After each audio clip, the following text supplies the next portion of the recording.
Y entonces nosotros nos reunimos como el Sanedrín. Hay que juzgarlo ahora y hay que ponerlo bajo sentencia, a que cumpla una sentencia de 1 año, 2 años, 6 meses. Wow. ¿Eso no es bíblico? Dios mío. Excúsame, pero... No, tremendo. Eso no es bíblico.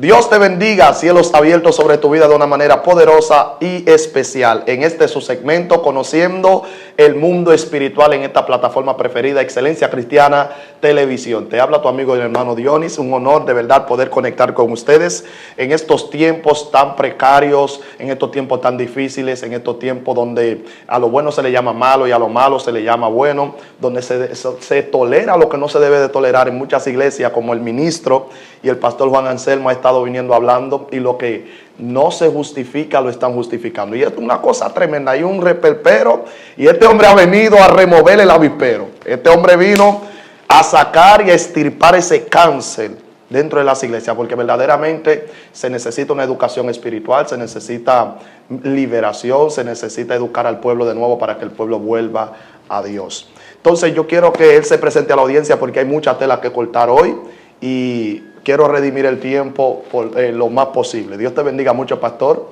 Amén, amén. Aquí estamos, Anselmo Peña, con ustedes. Amén, amén, amén. Pastor, nosotros estábamos detrás de cámara dialogando, y usted, ¿verdad? Después del último segmento que hicimos acerca de los espíritus que persiguen a los pastores, nosotros nos pusimos de acuerdo luego y vamos a hacer una cuarta parte, pero nosotros vamos a tocar pinceladas acerca de esto, pero concerniente a un tema que nosotros hemos visto precario en este tiempo, y hemos visto una situación que se está dando en las iglesias, y es acerca de la famosa disciplina que se le está dando a muchos hermanos en las iglesias, de 6 meses, 1 año, y óigame, hermanos que se han quedado en una silla y jamás han vuelto, y eran miembros que funcionaban, por un flagelo, por un problema, por un desliz que tuvieron en el camino, y han cancelado y han subyugado ese ministerio bajo tierra y le han echado tierra y no ha podido crecer más. Entonces queremos hablar sobre esto, y que usted también nos traiga luz acerca de los bautismos, de los miembros que se arrepienten, que se convierten, que dicen que hay que durar un periodo de tiempo estipulado para poder ser bautizados, y mujeres que tienen su esposo inconverso no pueden ser bautizados, etcétera, etcétera. Todo eso avispero hoy lo vamos a remover. Ya usted sabe, candela. Usted dijo que no hay miedo y vamos a tirar a matar. Gloria a Dios. Dios te bendiga, pastor el fuego. Mira, el concepto de disciplina y en el común denominador evangélico ha sido mal aplicado. Yo digo que por haber sido mal, por no haber sido conocido, porque lo que tú no conoces en esencia y te pones a practicarlo, puede terminar haciendo todo lo contrario. Ese concepto de la disciplina en las iglesias que los pastores establecen es antibíblico, primero. Espérate, pastor. Ay, ay, ay. Número 1, porque la disciplina que aparece en la Biblia establecida en Hebreos capítulo 7, que te habla de, por un lado teníamos a nuestros padres terrenales que nos disciplinaban, y comienza a hablar todo eso, porque el padre al que el hijo ama, castiga, corrige, lo corrige, lo disciplina. La palabra disciplina lo que significa es carrera, primeramente. Segundo, profesión. A ti te preguntan, ¿qué disciplina tú estudiaste? ¿En qué disciplina te preparaste? Para luego ejercer la disciplina que estudiaste. Entonces, cuando tú ves, la palabra disciplina significa educación, significa formación. Ha sido un error, yo digo hasta descabellado, de los colegas pastores que usando el concepto disciplina lo han tomado como algo para poner que alguien pague por un acto. Y eso no es la disciplina. Porque si tú usas el concepto de poner una disciplina para que alguien pague por lo que hizo, ay, Dios mío, por lo que hizo, entonces ya tú no eres pastor, tú eres un juez. Porque solamente en un tribunal un magistrado puede sentenciar, procurador fiscal o un juez de un tribunal es que puede emitir una sentencia para que tú pagues una pena por un delito que haya producido un agravio a la sociedad, que le haya dañado a terceros, sí, segundo, tercero. Entonces, la iglesia, el tomar ese camino, la iglesia lo que hizo fue que se convirtió como en un tribunal. Nosotros vamos a buscar la falta de Dionis y vamos a ponerle a Dionis un año sentándose en el banco de atrás. Voy a hablar en el contexto de cuando las iglesias usaban bancos, que ahora las iglesias usan sillas, la mayoría. Todavía quedan algunas que usan bancos, pero un año en el banco de atrás, en el último banco, por esto que tú hiciste. Y entonces, ese año que tú estás sentado en ese banco de atrás, todo el mundo sabe que tú estás pagando una pena que te impusieron por algo que tú hiciste, y entonces esto es lo que hace que pone al pueblo a pecar. ¿Por qué? Porque el pueblo ahora va a querer saber qué fue lo que Dios ni hizo. Ay.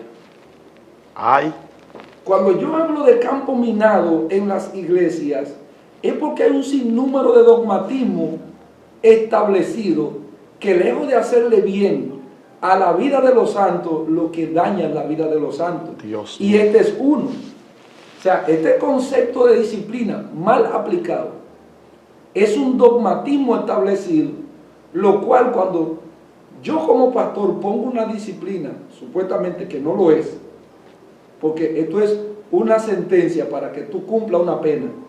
A partir de hoy se debiera de cambiar ese concepto. Debería llamarse sentencia. Sí, debería llamarse sentencia para que pague una pena. Dios mío. Sencillamente. Pero, ¿qué hace esto? Que entonces las personas comienzan, los miembros de la iglesia, los hijos espirituales comienzan a investigar. Comienzan a pecar en su mente. ¿Y qué fue lo que hizo? Cuidado si hizo esto, cuidado si hizo aquello, cuidado si hizo lo otro. Y ahora comienzan ellos a buscar el pedigrí de esa persona para atrás, para ellos saber el porqué. Pero eso es cuando el pastor no dice el porqué de la disciplina, de la sentencia que le ha dictado. Va todavía más lejos cuando el pastor dice, fulano estará en disciplina por esto, por esto, por esto, por esto, por esto, por esto, por esto y por esto.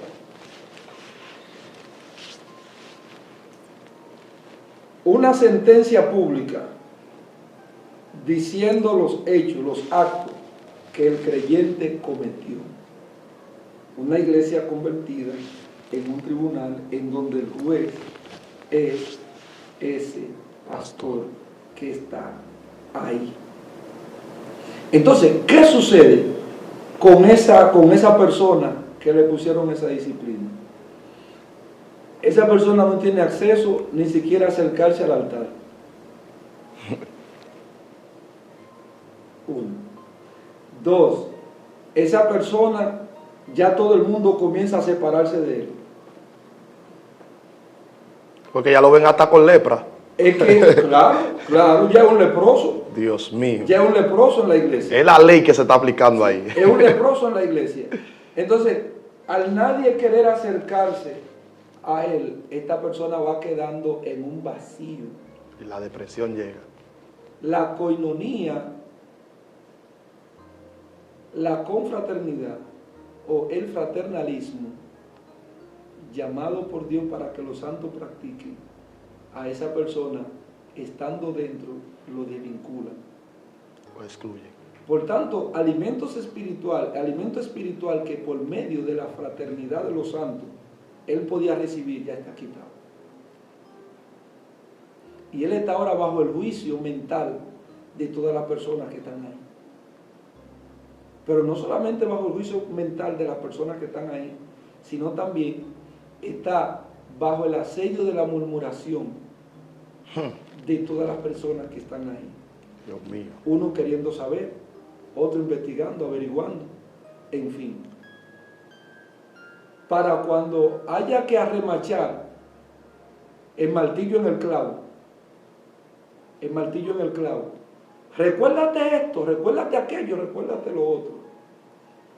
La Biblia dice que Dios nos perdona y dice, y nunca más me acordaré de tus pecados. O sea, nunca voy a traerte tu pecado a colación para recordártelo, de modo que te avergüence. Al contrario, ¿quién es el que os acusa? Dice la Biblia. Satanás es quien os acusa. Entonces, cuando tú te pones a ver, un conglomerado importante de la iglesia le ha estado haciendo un trabajo al diablo. Dios mío, el diablo puede vivir de vacaciones, pastor. Claro, claro. Ha estado Dios haciendo mío. un trabajo al diablo sin que el diablo tenga que hacer nada. Dios amado. Mandándole gente salvada por Jesucristo a las tinieblas, sencillamente por errores que comete, por desconocimiento, en fin, etcétera, etcétera. Pastor, yo considero, perdón que te interrumpa, yo considero que esa disciplina que se le pone a esa persona, ya sea el pastor anunciando la falta que cometió la persona, cuando venga un ministro a ministrar esa iglesia, que lo hayan invitado o que el Señor lo haya enviado, y toque un punto de liberación y hable de ese tipo de pecado, todo el mundo ya sus ojos se van a virar a la persona que está allá atrás. O sea que ya hay algo, hay una crónica, hay una epopeya en la mentalidad de la persona por causa de la gente que pusieron en disciplina ahí atrás. Es que hay un juicio público establecido, oral y contradictorio, como se dice en derecho. Eso está fuerte. Óyeme. Eso está fuerte. Entonces, si alguien, un ejemplo, va a ministrar allá y menciona la palabra pecado que tenga que ver con el pecado, En el caso adulterio, un ejemplo. ya todo el mundo Atrás mirando. Y entonces tú te pones a ver la reacción del pueblo. Wow. Que el pueblo se para, eufórico. Sí. ¡Amén! Yeah. Wow. Eso es donde no existe Qué falta de conciencia. el conocimiento de la restauración. Porque en ese conglomerado importante evangélico, la restauración es desconocida. No se sabe restaurar a los que caen. Porque, ojo aquí, una cosa es falta y otra cosa es pecado. Wow.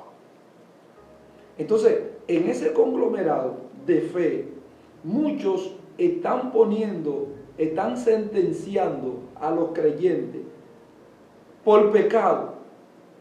No, mucho por pecado y mucho por falta, que no son pecados. Oye bien, por falta que no son pecados. Entonces, en ese ambiente, la persona se mantiene bajo la condenación de todos los que están ahí.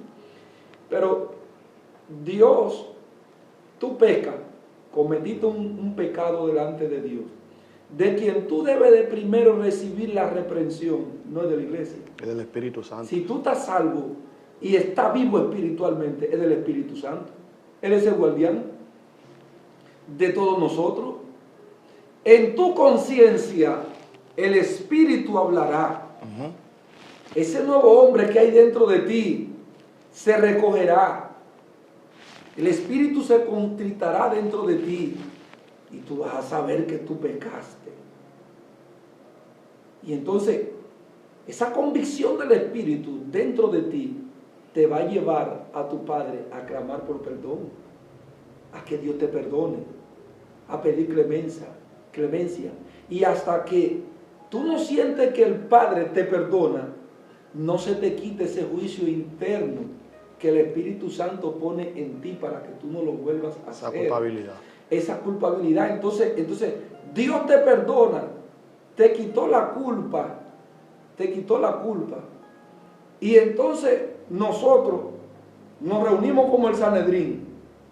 Hay que juzgarlo ahora y hay que ponerlo bajo sentencia, a que cumpla una sentencia de 1 año, 2 años, 6 meses.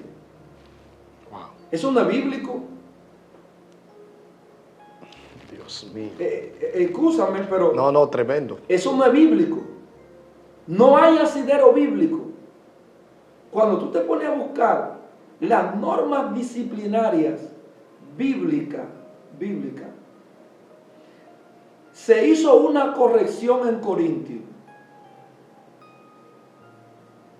con una persona que el pecado de él no era un pecado cualquiera, tomó la categoría de pecado de incesto porque vivía con la mujer de su papá, su madrastra. Y si hubiera sido en el tiempo de la ley judía, Lo hubiese mandado lo a hubieran apedreado, hubiera muerto. Maldito el hijo que subiera al lecho de su padre.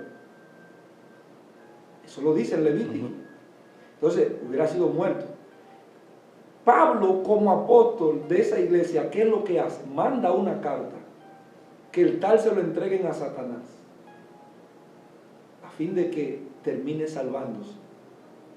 Oye bien, pero tú sigues buscando y tú no encuentras ese concepto aplicado en este conglomerado de fe que es dogmático, no bíblico.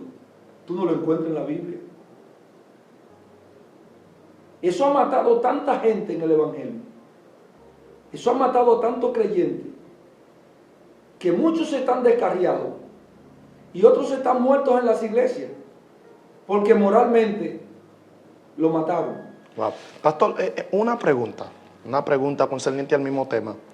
En virtud de su conocimiento, de su experiencia como pastor en los 30 años que lleva en el Evangelio, lo primero y luego entonces en la llegada al pastorado, ¿cómo usted trataría ese tema de una persona que haya cometido una infracción dentro del Evangelio, que ya ha sido a la luz pública? Si la persona es de altar, si a mí me cae un líder en pecado, yo no lo puedo tener en el servicio del altar.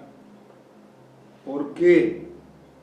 Porque a él hay que someterlo a un proceso de liberación, porque hay que ver la causa que lo llevó a caer. Y la causa que lo llevó a caer, cuando yo descubra la causa que lo llevó a caer, entonces yo voy a tener un conocimiento más amplio si es producto de maldiciones, la cual él no ha roto con su vida. Si fue producto de una tentación que en un momento determinado no logró soportarlo y cayó. Entonces yo no le puedo dejar ese espíritu adentro, yo tengo que ponerme a sacárselo. Pero ese concepto de disciplina que se ha usado mayoritariamente en las iglesias de la República Dominicana no libera a nadie. Dios mío. No libera a nadie. Porque lo que hace es que la persona ahora va a la iglesia y tiene que sentarse en el último banco o en la última silla de atrás de la iglesia y a ver a todo el mundo mirándolo con los ojos acusadores. O sea, el espíritu de restauración no existe. Dios mío. En ese medio, porque lo que hay es un espíritu de juicio, hay un espíritu condenatorio. ¿Quién es que os acusa? Satanás es el que acusa. ¿Y quién es que justifica? Dice Pablo en Romanos. Cristo es el que justifica. Entonces es para que tú veas lo volteado que está el pensamiento. Cuando el concepto disciplina es aplicado correctamente, el pastor entiende que él debe de llevar a los santos, a sus hijos espirituales o a sus miembros, porque hay un conglomerado importante, Sí. evangélico mayoritario, que tiene el concepto miembro, no el concepto hijo. Muy fuerte. Sencillamente, lo que hace es que el pastor se dedica a darle formación, a aportarle conocimiento, a que el creyente comience a cambiar hábitos y costumbres que no son los hábitos y la costumbre del reino de Dios.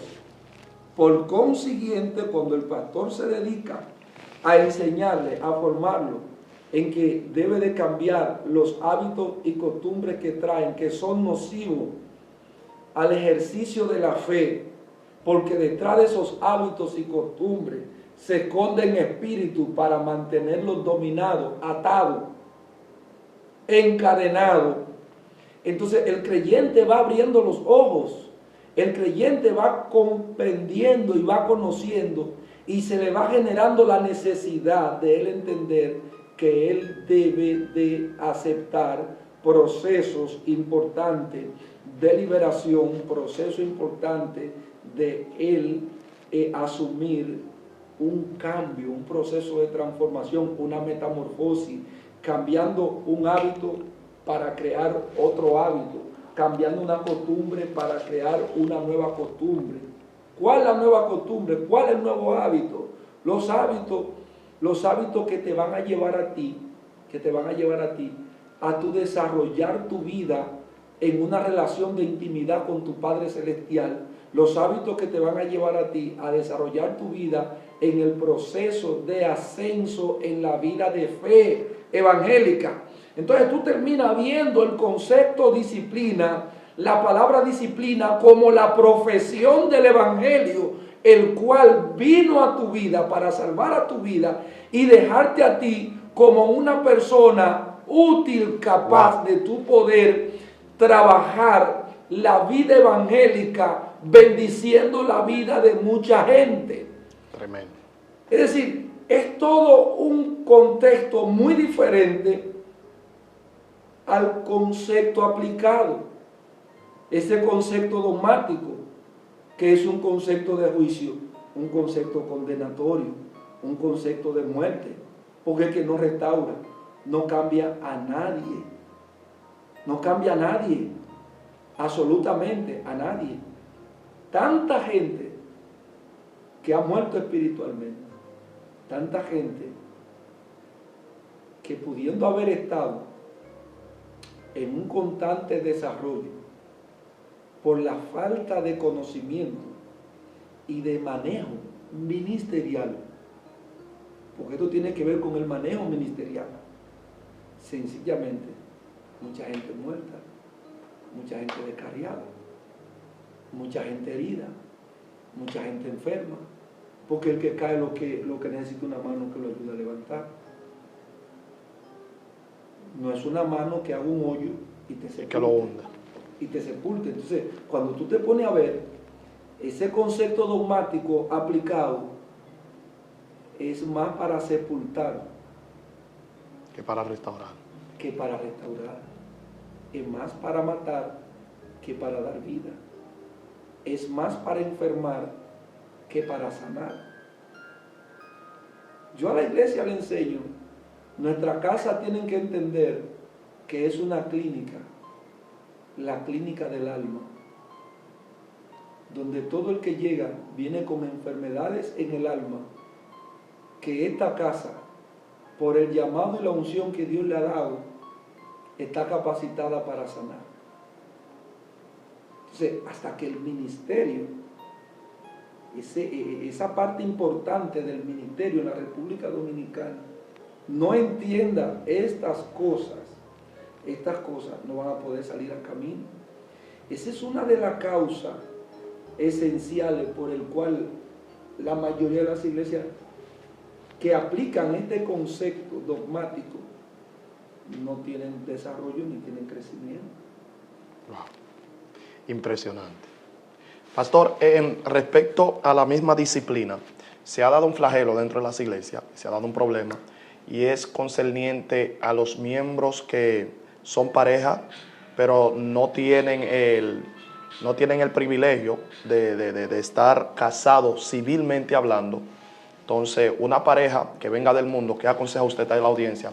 Que una pareja que venga del mundo y se convirtió la sierva, a suponer, y el esposo está en el mundo, pero el esposo no se ha convertido, y la sierva dura años y años y años, y el hombre no quiere casarse porque está bajo una influencia. Entonces, algunos pastores dicen que no pueden bautizar a esa sierva porque no se ha casado civilmente. ¿Qué usted aconseja a la audiencia? Y en virtud de pastor, ¿cuál sería la postura que usted tomaría? Lo primero es que tú no encuentras un texto bíblico para apoyar eso, esa tesis, que ha sido un dogma establecido En las iglesias. en las iglesias como un fundamento sólido. Y está fuerte ese problema. Óyeme bien. Porque número uno, ¿quién es que se mete a sacar a esa mujer de ese mundo? El ¿No eres mismo tú? Dios, el mismo Dios. No soy yo, es el Espíritu Santo que va a sacarle de allá. Si Dios lo salva, pero Dios debió de ver que para salvarlo entonces, debió primero Casarlo. casarlo. ¿Me entiendes? Entonces, si Dios lo llama así, ¿quién soy yo para yo establecer una norma en la iglesia de que esta persona no puede ser bautizada porque esta persona está en fornicación Y no se ha casado. con su marido? Ay. Con su marido. Pero no fui yo que lo llamé, no fui yo que lo salvé, fue Dios que lo salvó. Fue el Espíritu Santo que fue y la sacó de donde estaba, de su mundo, y la trae aquí. Con evidencia que tú mismo no puedes decir, tú mismo no puedes decir lo contrario. ¿Me comprendes? Tú no puedes decir lo contrario. Entonces, muchas iglesias, o en esto la mayoría, la gran mayoría, tienen esa concepción Sí. establecida. Y hay del pastor que rompa esa regla, hasta se divide la iglesia. Por eso, cuando yo hablo de cómo liberar una iglesia, eso es un trabajo altruista, porque es que las iglesias tienen tanto dogmatismo establecido que para uno llevar a una iglesia a un proceso de transición para sacar todos los dogmas y enseñar lo que quede cimentado en la palabra pura de verdad, se va a tomar un tiempo considerable. Se va a tomar un tiempo considerable. Porque de que eso reina, pero muy fuerte. Sí. Entonces,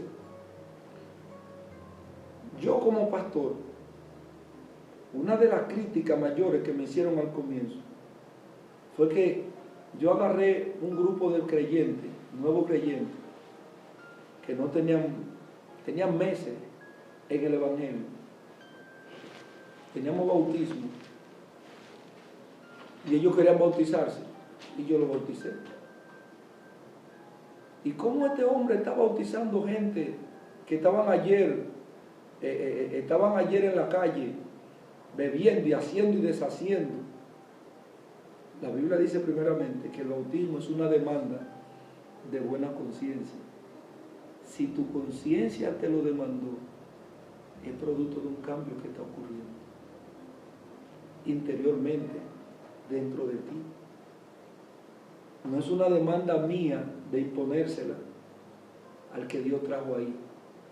Es una demanda que el Espíritu pone en la conciencia de las personas. Cuando las personas me dicen a mí, nuevas creyentes en la iglesia y que están en proceso de liberación, en fin, etcétera, pastor, yo quiero bautizarme. Le agarro mi vehículo y me voy a las 6 de la mañana y lo bautizo. Es una demanda de la conciencia del individuo, de un trabajo que está haciendo el Espíritu Santo y que no soy yo que lo estoy haciendo, es el Espíritu Santo que lo está haciendo. Entonces, yo no puedo obstruir lo que el Espíritu Santo está haciendo. Es que Marcos capítulo 16 dice, y por todo el mundo predicad el evangelio, hacer discípulos a todas las naciones, bautizándolo en el nombre del Padre, del Hijo y del Espíritu Santo. Por eso yo tengo, desde que una gente se convierte en mi iglesia, entra a liberación y a discipulado. Entonces, si yo lo bautizo, al mes está convertido. A los 2 meses está convertido. Y no tenga proceso de discipulado, no tenga proceso de liberación. Dime. Y más fino todavía, dice que iban al Jordán a ser bautizados por Juan. A ser bautizado por Juan. Óyeme bien. El bautismo de Juan. Oye bien. El bautismo de Juan. Ese será un tema Sí. a tratar luego. ¿En qué consistía el bautismo de Juan? Porque los que se bautizaron en el bautismo de Juan después aparecieron bautizándose en el nombre de Jesucristo. Dios mío. Oye bien, ¿eh? Aparecieron bautizándose en el nombre de Jesucristo. Pablo encontró un grupo y le hace la pregunta: ¿recibiste el Espíritu Santo, el bautismo del Espíritu Santo? Ellos dijeron: ni siquiera hemos escuchado que haya Espíritu Santo. Pablo le pregunta: ¿y en qué bautismo fuiste bautizado? En el bautismo de Juan. Entonces Pablo agarró y lo bautizó en el nombre de Jesús. Y cuando lo bautizó en el nombre de Jesús, entonces le impuso las manos y oró para que fueran bautizados en el Espíritu Santo, y fueron bautizados en el bautismo de Jesús y en el bautismo de Juan, en el bautismo del Espíritu Santo. Entonces, cuando tú te pones a ver, la mayoría de las iglesias de la República Dominicana evangélica tienen muchas cosas que tienen que cambiar, que de no cambiarla terminarán desapareciendo. Eso es lo más fuerte. De no cambiarla terminarán desapareciendo, porque son conceptos equivocados que han establecido dentro de las congregaciones para que rijan la vida de todas las personas que Dios está salvando. Muy fuerte. Y que las personas, esa es la iglesia que me queda más cerca, ahí voy y me congrego, ahí voy a buscar a Dios. Esa es la realidad. Entonces, por todos estos dogmas, los dogmas han matado más gente Que el mismo Satanás. espiritualmente hablando.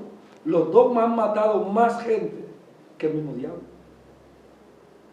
y que los mismos demonios. La religiosidad, muy fuerte. Porque esto es lo que se conoce como la religiosidad, un evangelio de religión, de reglas antibíblicas que no cumplen con lo que la palabra de Dios, correcta y debidamente interpretada, dicen. Eso es la realidad. Yo era maestro de doctrina en el ensanche Quiqueya, en la iglesia que me congregaba allá. Y yo recuerdo una familia, un hombre con 4 hijos, su esposa, su mujer, no estaba casado. Él se había casado con su primera esposa, de la cual había tenido esos hijos, y se divorciaron. No, esos hijos no, perdón. Con la primera esposa no tuvo hijos. Se casaron y por problemas se divorció. Y entonces, este hombre se convierte ahora con su mujer, que tiene 4 hijos con él. La doctrina que esa iglesia nos imponía era que él tenía que desbaratar a esa familia si no quería quedarse solo, para ir a buscar a la primera mujer con la que se casó. Wow. Esa persona, cuando llegó a ese punto doctrinal, que yo di ese punto doctrinal, con toda honestidad, esa experiencia me hizo a mí renunciar a ser maestro en la iglesia de los nuevos creyentes. Pues yo estaba enseñando algo de la iglesia, no algo que yo creía bíblicamente. Oye, viene, por el cual no se pudieron bautizar. Fueron dejados en la iglesia como... ¿Qué hizo esa persona? Esa persona, sencillamente, yo mismo le orienté, digo, mira, en la calle 12 hay una iglesia grande ahí, de buena doctrina, vayan a congregarse a esa iglesia. Vayan a congregarse a esa iglesia, porque en esta iglesia no permiten que usted pueda estar con su familia en esa condición. Wow. Oye, viene. Entonces, es lamentable que un dogma establecido muy lejos de la interpretación correcta de la palabra disciplina haya llevado a tantos ministros, hombres y mujeres de Dios, a matar a tanta gente, hacer que tanta gente esté frío en sus iglesias, hacer que tanta gente no tenga el derecho ni el acceso a reivindicarse en la comunión de los santos. No, pero pastor, pero ellos se congregan, ellos van a la iglesia, sí, pero van a la iglesia, pero están bajo juicio, están enjuiciados, están condenados por ti y están condenados por la iglesia. Entonces, por estar condenados por ti y por estar condenados por la iglesia, ellos no pueden estar en la fraternidad de los santos como creyentes normales, sí, como todos los demás. Tremendo. Eso es una cosa catastrófica. O sea, hablar esas cosas y tratar este tema, a mí se me eriza la piel. Porque todavía, eso es como que si estuviésemos en la edad de piedra. En cuanto al conocimiento en que deben de estar los hombres y las mujeres de Dios, una gran parte, que tengo que ser justo, no puedo decir que son todos. Amén. Pero hay muchos. Tú que caminas este país, sí, tú lo sabes. Y yo que lo he caminado no sé cuántas veces, lo sabemos realmente. Muchos problemas. Demasiado, óyeme, demasiado. Entonces, todas las heridas que tienen esta gente, ¿quién los sana? ¿Quién los libera? Entonces, ¿qué sucede? Mucha gente de esas se van para las iglesias. Sí, porque no encuentran solución. Pero, ¿qué sucede? No encuentran solución. Pero entonces, al ellos irse para otra iglesia, donde lo puedan recibir, donde lo puedan aceptar, le puede generar al pastor que lo recibe también problemas. Con los demás colegas, pastores. Con el colega que lo tenía en esa condición. Le puede generar problemas, le puede generar situaciones. Y entonces, porque no se conforman con tenerlo así, sino que también lo persiguen. Lo persiguen. Van donde ese pastor, se sientan con ese pastor y entonces le ponen todo una... En mi caso como pastor, yo lo recibo. Me siento con el creyente, con la persona, y comienzo entonces a conocerlo.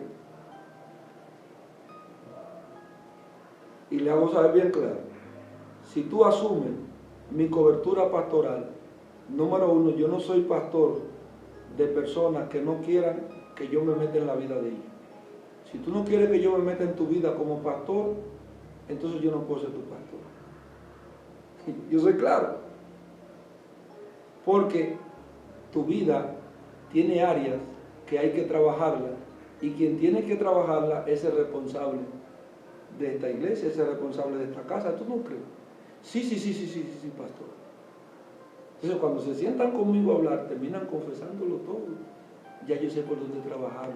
Porque más que un pastor ven un amigo. Ya yo sé cómo ayudarlo. ¿Me comprende?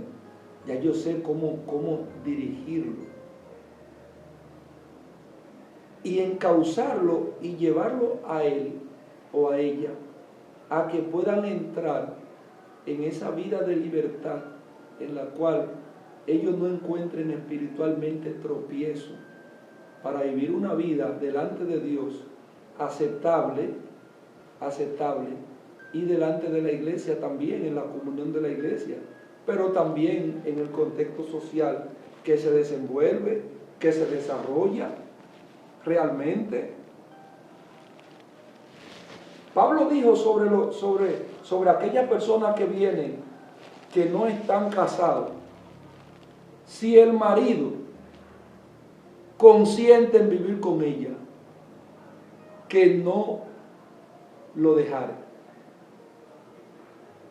Ok, pero si el marido de esa mujer acepta a ella llevar su vida cristiana, su vida de fe, y él no quiere ser cristiano, no quiere ser creyente, pero él no quiere perder su esposa, no quiere perder su mujer.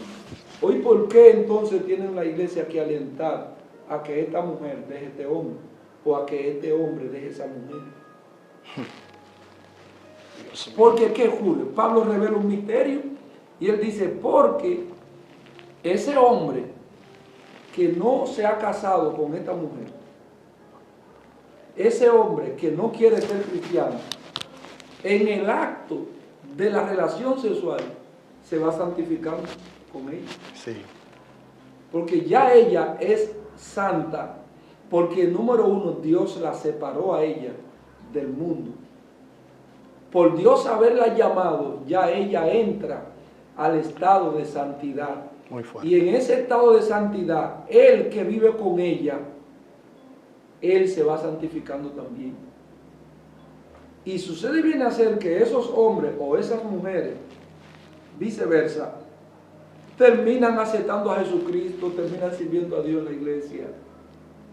Pero por el desconocimiento y por la falta de manejo ministerial, ¿cuánta gente no hemos... No, termina perdiendo al marido y termina perdiendo a la sierva que se convirtió también. Y los hijos también. Sí. Y los hijos también. Porque es que estos conceptos equivocados han convertido a muchas iglesias en tribunales de acusaciones, tribunales de justicia, para hacerle justicia Y de sentencia también. a la gente. Pastor, hemos llegado. Y de sentencia. Hemos llegado al final, pastor. Pero, mire, yo creo, pastor, que verdaderamente se necesita concientizar al pueblo. Hay que darle una terapia espiritual a la gente y educacional en cuanto al cuerpo de Cristo. Volver a la gente a la misericordia, a la piedad, a la empatía con los hermanos.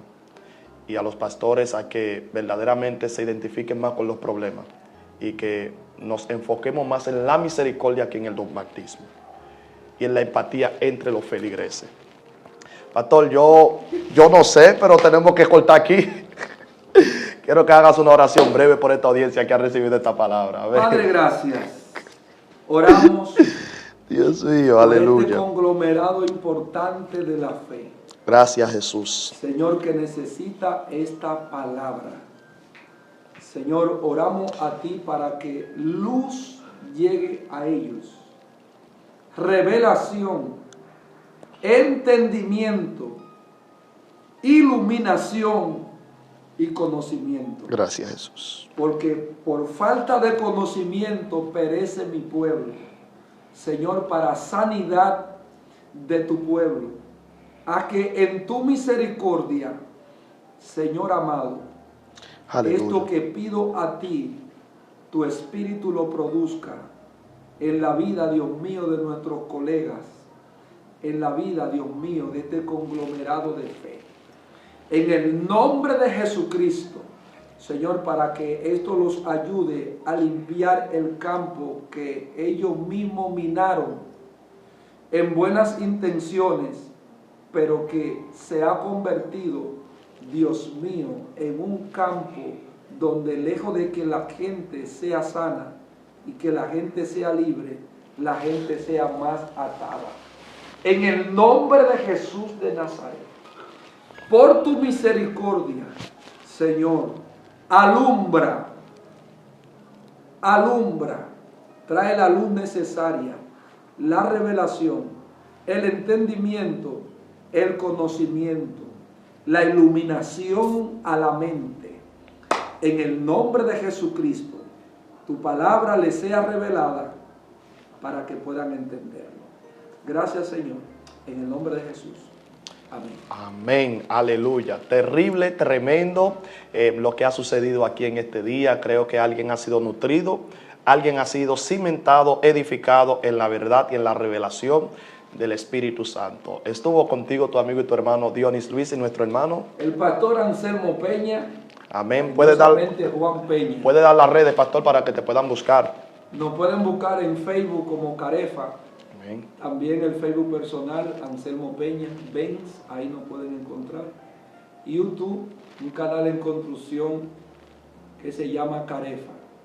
Para las personas que no tienen donde congregarse, quieran congregarse con nosotros, pueden ubicarnos en la carretera de Mendoza, Plaza Efrén, tercer nivel, al lado de la farmacia Mendoza, en Villafaro, Santo Domingo Este. Dios le bendiga y Dios le guarde. Amén, amén, amén. Mis hermanos, Dios le bendiga, Dios le guarde. Este hombre movió el avispero. Ya usted sabe, si esta situación está pasando con usted, revélese, sacúdase, zapatece, pero busca un lugar donde puedan desarrollar al máximo el potencial que Dios puso en ti. Dios te bendiga, Dios te guarde. Un abrazo, shalom, cielos abiertos.